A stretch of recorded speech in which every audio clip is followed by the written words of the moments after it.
So we have heard earlier this morning from Oloranti about the African Export-Import Bank. Now this session is really about you, Dr. Oramah, and we hope to get some personal insights with you having been on the helmet and the face of Afreximbank for over the last 10 years. But before we start the conversation, allow me just to introduce you to the audience, knowing that you don't need an introduction. Dr. Oramah holds a PhD in agricultural economics from Obafemi Awolowo University in Nigeria. Since 2018, he is also a professor of international trade and finance at Adeleke University, one of Nigeria's foremost private universities. Following a few years at the Nigerian Export-Import Bank, he joined Afreximbank in 1994, held several positions until president since June 2015. Dr. Oramah publishes regularly on a range of African economic, trade, and trade finance topics, and is a regular speaker in trade and trade finance conferences, as well as sits on numerous boards and advisory boards. And lastly, the Forbes Africa magazine named Dr. Oramah Person of the Year in 2023 in recognition of his accomplishments contributing to the development of the African continent. Dr. Oramah, maybe just to start, what brings you to Switzerland? Well, Switzerland is a beautiful and peaceful country. This period where tensions are everywhere, it's good to come to a tranquil country. More seriously, last year, during the Inter-African Trade Fair, the third Inter-African Trade Fair in Cairo, the State Secretary for Economic Affairs led a delegation, which Michael who was a member, a very strong delegation, Swiss delegation, to Cairo to attend the trade fair and had a pavilion. And we had a very, very useful meeting. After that meeting, it dawned on us that Switzerland provided an opportunity to effectively implement aspects of our strategy which Oloranti elaborated on, and that is industrialization and export development, including our ambitions in healthcare, life sciences, and biomedical sciences. What had happened with the relationship between Africa and Switzerland is that it had been very opportunistic. There are about 500 Swiss companies in Africa, I think about turnover of about just over 13 billion US dollars. But these historical, because of what probably happened here with cocoa and of course other things, but we thought that a more strategic relationship would be beneficial not only to Africa but also to Switzerland. And you can only pursue a strategic relationship with a willing entity. And given the way the delegation seriously took Africa when we met last year, we thought that we should pursue the opportunity here because the strategic opportunity we see is a relationship where we combine our strengths to produce something that will benefit our people and also benefit Swiss people. And those strengths for Africa, the abundant supply of labor, the abundant supply of youth, market of the future. Switzerland is technology capital. So all those who studied economics, we know what that the production function is labor, production is a function of labor and capital. So where we have these two, we can make Africa a manufacturing hub as China begins to move away from light manufacturing. Africa can take over the manufacturing to supply things not only to Switzerland but elsewhere, using the technology of Switzerland, using the capital of Switzerland, and Africa could also benefit from the work that is being done here in the life sciences, as we've seen in this beautiful Novartis campus. We need to see how we will benefit from many years of research, research knowledge and experience, the cumulative knowledge that has been built here in life sciences, and use it to fill the gap that exists in Africa. There are some drugs have been released in the world, oncology drugs and all those things that are not tried on Africans. So we thought that collaborating with Switzerland would give us the opportunity to have those trials done on the continent, and also to have research done on diseases that matter to Africans that may not be of interest to other parts of the world because they don't suffer from those diseases. So that is why we're here to pursue that, the opportunity, and we are very, very pleased that so far we are getting very, very strong cooperation. We thank the State Secretary for Economic Affairs for making that possible, and the Swiss Africa Business Circle for providing us opportunity and the partnership that we hope will drive this agenda. And Dr. Oramah, so you are here with the delegation on a 3-day trip. You have been to explore really the full ecosystem of the Swiss value proposition and partnership offer as well. You have been yesterday to Zurich and Bern, and tomorrow Geneva. Now, you invited about 10, 15 companies to join you on this trip, and we have heard it before. Do you want to elaborate a bit on, the thinking behind the companies and bringing them along, and how you see this fitting into your the overall puzzle of what you want to do? Yes, as I mentioned, earlier, we want a strategic relationship. So to ensure that happens, we came here with companies we thought would provide the opportunity for partnership between Swiss companies and African companies that will begin to open the way for that partnership. We are here with a company that does industrial infrastructure, just like Tenjamed. We have Arise integrated industrial platform that is an investee company of ours that does industrial platforms, industrial parks, special economic zones. And we believe that provides an opportunity for companies from Switzerland that want to come and invest.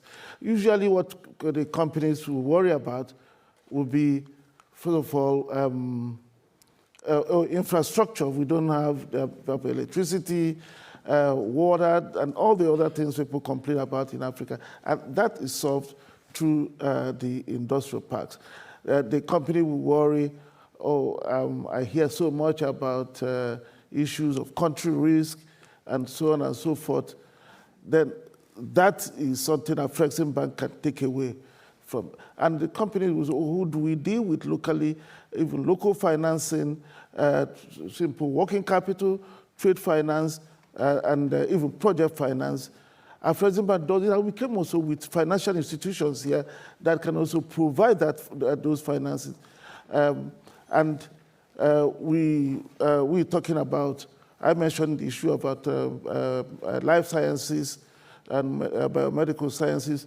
We're here with companies that are in pharmaceutical businesses and research.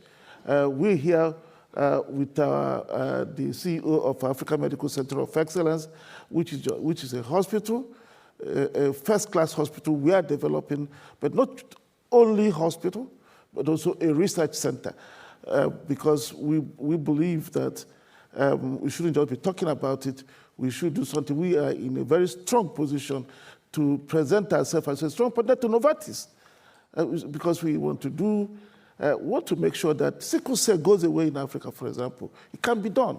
It's just because nobody, Caucasians don't suffer from sickle cell. If they were, they would be gone since. But we have to do it now because we can. And those are the kind of things we are here for, and that is why you see the mix of people we bring here, so that anybody who has a problem here has a solution. I can tell you that the solution. We in Afreximbank, we've decided to dedicate $2.5 billion to this partnership. And the vice president here, who is in charge of global business, knows that he has to make sure that that is used. And I'm telling the companies here, don't say, oh, I don't see anybody to finance me. We are here. We have companies, financial institutions here to finance you. And we had a very, very wonderful meeting yesterday with the ECA SAV. And we believe that the partnership we are likely to build, which will be a win-win partnership, we even expand what I'm saying.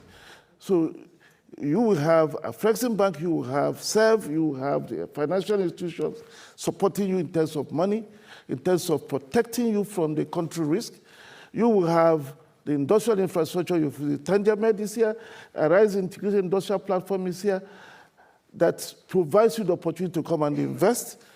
If you have a problem about those you deal with, market knowledge, policy, you have an Africa Trade Gateway.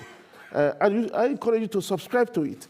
If you subscribe, if you want to deal with anybody in Africa, you go up to the digital platform, you see a comprehensive KYC information on that person. If you don't have enough, you can ask us. We will be able to provide it. So in a sense, the people we came here with are people intended to provide the opportunity to begin the discussion for collaboration today, because we don't want to say, well, this is what we want to do, let's meet tomorrow. The opportunity starts today. Thank you, and I think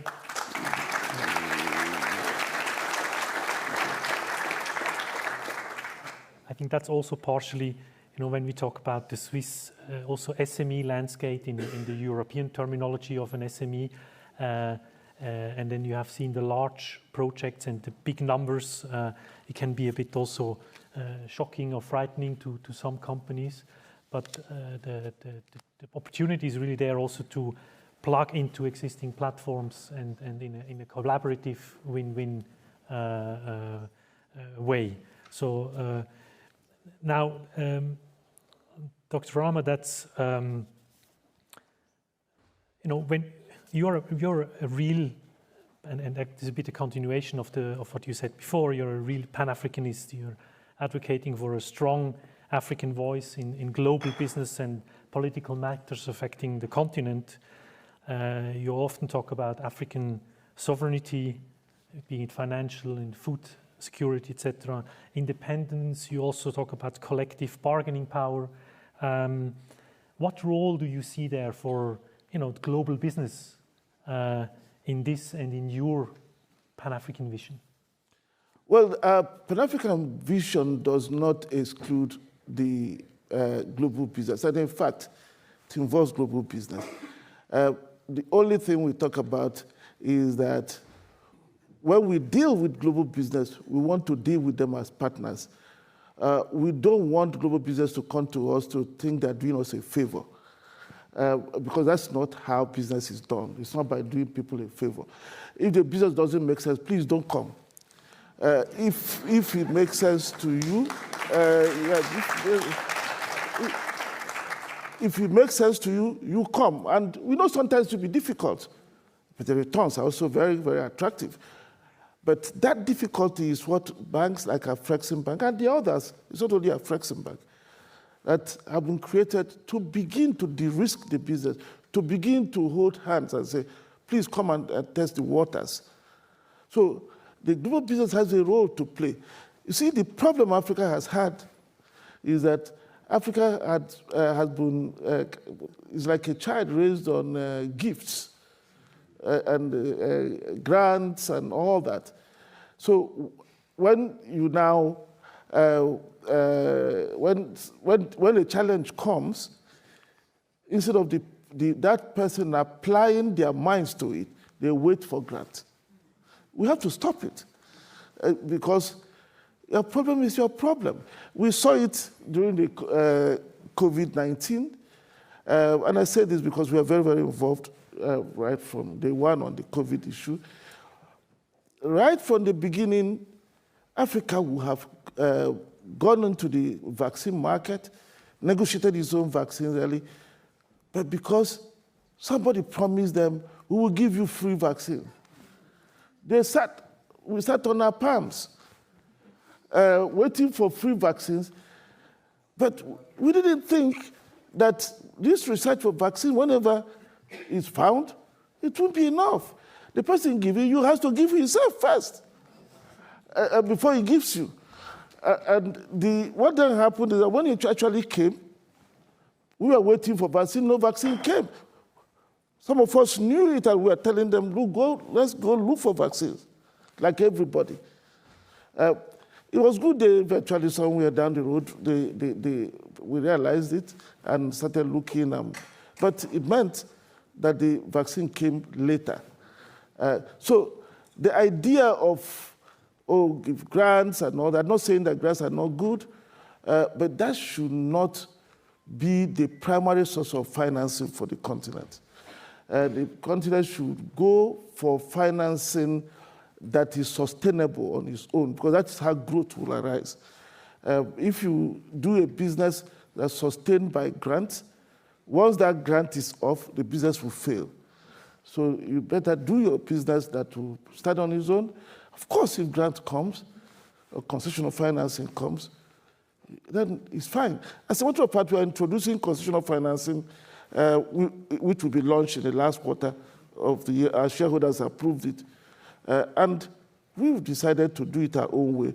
Our shareholders have donated their dividends for it. Donated almost about $300 million. We'll start with it. And we look for those who understand our philosophy for using concessional finance. If they contribute, that will be fine.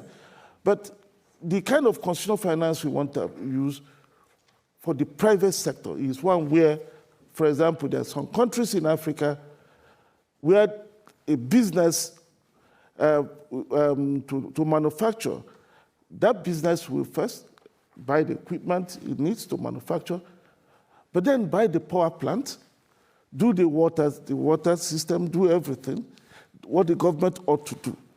So what we're doing with the concessional finance, that the concessional finance is, for lending to that company, we will lend on commercial terms for the normal business, for the equipment and all the raw materials and all that the company needs. But for the infrastructure that the government ought to have provided, we lend on a concessional terms. So I think that is what makes sense, because that kind of thing can be sustainable, because eventually when the government begins to provide the services, then there will be no need for that concessional finance, and that company would succeed. Very interesting. Thank you for this insight. You are, slowly coming to the end of your second term and the final term, if I understand correctly. You have achieved so much in positioning the bank up to now. From your point of view, already hinted it a bit, but what mainly needs to be done? Well, I don't think anybody who is taking over doesn't really need to be told what to be done. We operate on the basis of strategic plans. We are on the 6th strategic plan. When I took over, I completed the 4th strategic plan of my predecessor. So the person who will come will complete my 5th, the one we are doing, the 6th strategic plan, and when it's completed, we have a methodology for preparing our plans. I will expect that that person will build on what we've done now. First, because Afreximbank has become systemic to the African continent. We have the payment system that underpins the African Continental Free Trade Agreement. We are the entity that has harmonized standards and continue to harmonize.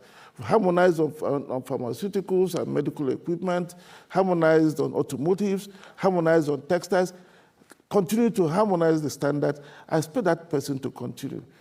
Oluranti, my colleague, presented the projects we all lined up, which our board had already approved. Some of them are shareholders that approved. I expect that person to continue with, maybe it will be a matter of style, but if I went to the moon and came back in 5 years, I would almost predict where the bank would be. That's the way it has been with the bank, and I don't see why it will change. Thank you. And Dr. Oramah, just to round up this short conversation, what would be your final key message to the audience here for Swiss companies, institutions, both large and SMEs, in how to look at African markets going forward? Yes, what I will say, first I have to thank you for giving us this opportunity. I will say to Swiss businesses that Africa is not just the next frontier. Africa is the frontier now. It is important to engage with Africa. In a few decades, Africa, in terms of population, Africa will constitute almost 40% of the population of the world. It is the market of the future. Everybody knows it. So anybody who wants to have a sustainable business has to factor in the continent. Africa can be the manufacturing hub for Europe, for labor-intensive manufacturing, those that are not going to be impacted by technology. It's Africa that is best suited to do it. Africa is no longer what it used to be just a few years ago. It's now an integrated market with the African Continental Free Trade Agreement. It's still early days, but we are all working very, very hard to make sure that it operates more, goes more towards the single market, which is the ambition of the leaders, the African Union. So you're going to have a market that is today over 1.3 billion people, a market of over 3 trillion in GDP, growing quite fast. So it will not be charity. It makes sense for you to look at it. And I also want to tell them that you have a strong and committed partner in African Export-Import Bank. If you decide to go to Africa, we have a saying in the bank, and that's a mantra we use. If it is possible, it will be done. If it is impossible, it can be done. So don't say that something cannot be done. If you have the idea, you come. We have quite a bigger array of products that can answer to all the needs, from project preparation to project finance, trade finance, advisory, and so on and so forth. And very soon, with concessional financing coming into the fray. So you have a market that is open, a market that will be the market for the world. You have a continental bank that is there for you, to support you, a bank that can point you to the right direction. We've come here with companies that are ready to do business with Swiss companies. I encourage you to talk to them. But even beyond the companies that are here, there are a huge number of other companies that you can partner with. Afreximbank can point you to them. Our advisory services, our trade information services, with doors market research. So if you need more market insights, bespoke market insights, sector insights, we can provide them to you. And I would like, I think Gwen is here. Gwen, who is the acting global head for client relations, is here. Those of you who want to start to develop a relationship with us can talk to her. And of course, our website is there. If you go there, you also know how to reach us.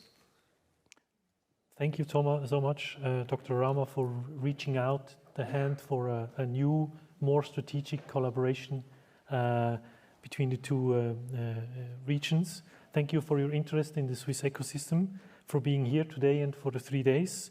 And I would say a round of applause for Dr. Oramah.